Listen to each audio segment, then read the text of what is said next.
The police found two bodies near the place where the two sisters had last been seen, which was in the town of Aguagua. There's a hot springs resort there, and they had been invited to a party there. And they found these two bodies, and later on, a few hours later, they confirmed that it was the beauty queen and her sister. And do they have a suspect? Yes, indeed. It's the main suspect is the boyfriend of the sister, Sofia, whose car was also seized.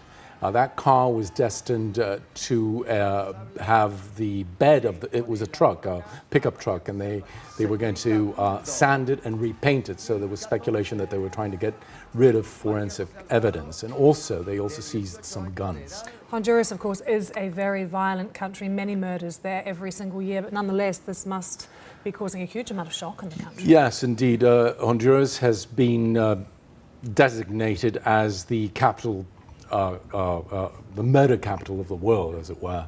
It has the highest murder rate per capita in the world. But even for a society imbued in such violence, I think this is going to come as a shock, because the nation invests a lot in their beauty queens, regardless of what you think about beauty pageants.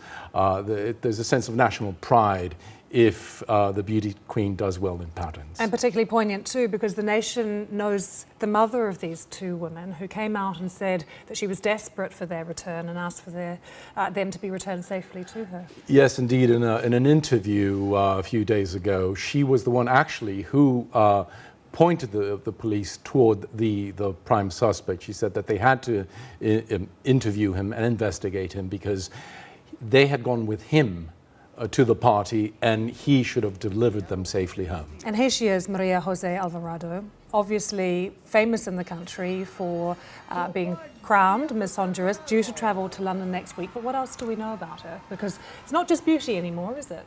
Well, I mean, she was very young. She was about to graduate from school. She was still in school. She and her sister.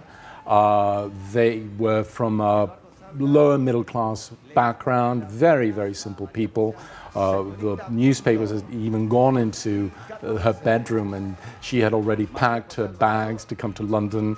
But she lived in a very, very simple way. But nevertheless, beauty queens do have a certain status in Latin American countries. Yes, and I see from her profile earlier that she aspired to be a diplomat. So those sort of poignant details are coming through as well. William, thank you very much.